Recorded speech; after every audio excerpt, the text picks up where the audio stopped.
Os ministros do Supremo Tribunal Federal, eles se desesperaram com o pacotão da CCJ, que alguns chamaram de anti-STF, mas eu vou chamar de pacotão de freios e contrapesos ou anti-ativismo judicial. E agora, os ministros ameaçam, pasmem, se vingar dos deputados. Como assim, Deltan? Ministros se vingando de deputados? Gente, os ministros sentiram, e sentiram muito, a aprovação de uma série de propostas da Comissão de Constituição e Justiça da Câmara dos Deputados que limitam os poderes dos ministros do Supremo. Uma medida, aliás, que está há 5 anos atrasada e que já deveria ter sido tomada há muito tempo, quando lá atrás ficou claro que o STF havia aberto um inquérito de ofício, por iniciativa própria, ilegal, sem distribuição por sorteio ao relator, para investigar críticos da corte e dos próprios ministros. Ou ainda lá atrás, em 2019, quando o monstro do inquérito das fake news nasceu e tomou corpo. Ou ainda, quando o STF passou a avançar de modo ativista sobre temas do parlamento como política antidrogas, aborto, métodos de enfrentamento dos crimes nas favelas. Mas agora, enfim, ainda que atrasada, a reação está vindo. E os ministros não só mostraram que sentiram, mas que também estão muito preocupados com a reação do Congresso. E essa história ontem teve um desdobramento importante com a manifestação do presidente do Supremo, o ministro Barroso, sobre a aprovação do pacotão que aconteceu na CCJ da Câmara. Vamos dar uma assistidinha aqui nesse momento para você entender o contexto, entender o que ele está dizendo? Dá play aí, por favor, produção. O propósito de uma Constituição é assegurar o governo da maioria, o Estado de Direito e os direitos fundamentais. E se o seu guardião, o da Constituição, é o Supremo, chega-se à reconfortante constatação de que o Tribunal cumpriu o seu papel e serviu bem ao país nesses 36 anos de vigência da Carta de 1988. Nós decidimos as questões mais divisivas da sociedade brasileira. Num mundo plural, não existem unanimidades. Porém, não se mexe em instituições que estão funcionando e cumprindo bem a sua missão por injunções dos interesses políticos circunstanciais e dos ciclos eleitorais. Nós aqui seguimos firmes na defesa da democracia, do pluralismo e da independência e harmonia entre os poderes. Misericórdia de nós. Essa mesma fala, quando ele fala das instituições, não se mexe em instituições. Ele poderia aplicar à Constituição, não se mexe na Constituição, nas regras do parlamento, por circunstâncias conjunturais, por visões de ideologia, mas não. As instituições que estão atropelando a Constituição, eles querem preservar. E eu quero falar mais sobre essa fala do Barroso, mas antes, qual que é o contexto dessa fala do ministro Barroso? No dia anterior, a CCJ da Câmara tinha aprovado 2 PECs, que são propostas de emenda à Constituição, e mais 2 projetos de lei que limitam o poder, hoje exacerbado, dos ministros do Supremo Tribunal Federal. E que propostas, que projetos foram esses? O primeiro foi a PEC 8 de 2021, que já tinha sido aprovada pelo Senado e que impede que ministros do Supremo derrubem sozinhos, ou seja, por meio de decisões individuais, monocráticas, derrubem as leis aprovadas pelo Congresso. O segundo projeto é a PEC 28 de 2024, que autoriza que o Congresso possa ter a última palavra e revisar decisões do STF caso haja concordância de 2/3 do Senado e 2/3 da Câmara.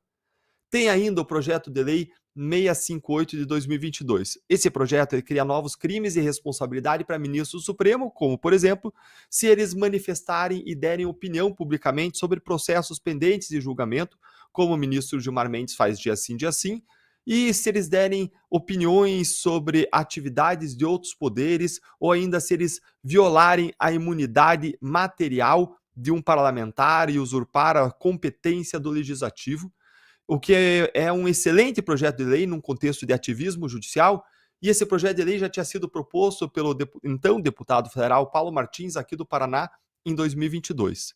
E por último, a gente tem ainda o PL 658 de 2022.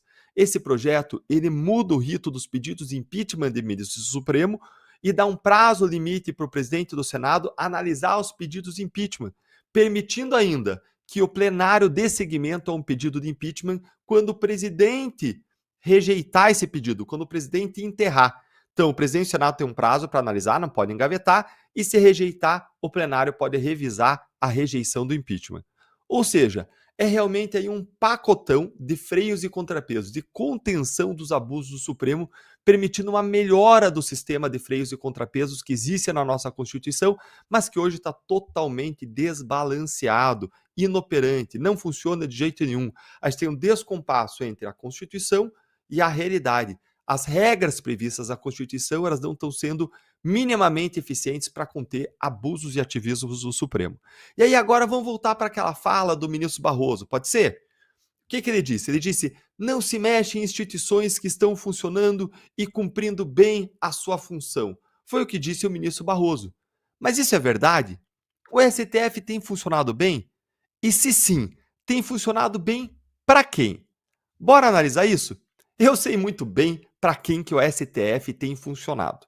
O STF tem funcionado muito bem para anular condenações, processos e provas da Lava Jato. O STF tem funcionado muito bem para suspender as multas bilionárias das empreiteiras que fizeram acordo de leniência, como a JF e a Odebrecht. O STF tem funcionado muito bem para anular acordos de colaboração premiada de colaboradores e devolver para os criminosos milhões que eles roubaram. O STF tem funcionado muito bem para não avançar e engavetar investigações sempre que ele é conveniente, como as investigações do Arthur Lira, engavetadas por Gilmar Mendes, e agora que geram um favor, alguém aí está devendo um favor ao Arthur Lira, e pode não avançar, inclusive, essas propostas aprovadas da Câmara, já que tem aí uma relação entre autoridades muito questionável. O STF ainda tem funcionado muito bem para impor na marra mudanças progressistas com que a sociedade não concorda, como a descriminalização do aborto, como a descriminalização da maconha. O STF tem funcionado muito bem para atuar como braço do governo Lula, aprovando na força bruta o que o Lula não consegue aprovar no Congresso. O STF tem funcionado bem para garantir a impunidade generalizada de corruptos, mas, em consequência, também a impunidade de grandes traficantes e outros criminosos. O STF tem funcionado bem para perseguir manifestantes de direita e políticos com prisões e medidas ilegais. O STF tem funcionado muito bem para impor um regime de censura, de perseguição judicial e de silenciamento de cidadãos, especialmente da direita, o que é sem precedentes na história do nosso país. Para tudo isso, o STF tem funcionado muito bem. Mas para seguir a Constituição, para seguir a lei, para fazer a justiça, para defender as nossas liberdades, para defender a verdadeira democracia, não aquela que cabe na boca dos ministros, mas a verdadeira democracia, aí para isso, aí o STF não tem funcionado nada bem. E para mostrar o quão disfuncional e o quanto quebrado o STF tá, eu quero encerrar com a seguinte notícia que saiu agora há pouco no jornal O Globo. Vejam só essa manchete. E se você tá cauterizado, se você tá insensibilizado, e se você não tá ainda indignado com tudo que eu falei, isso tem que indignar você, porque isso extrapola tudo aquilo que ele já sabe, todos os abusos que eu mencionei, tudo aquilo que já deveria levar ao extravasamento do balde da nossa indignação, piora. Veja essa manchete.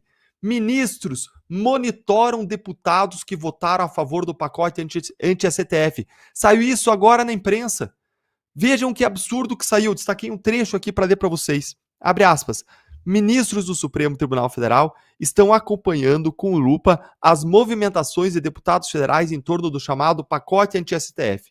Os parlamentares que têm sido foco especial das atenções são aqueles com processos em andamento na própria corte. Peraí, veja o que está acontecendo.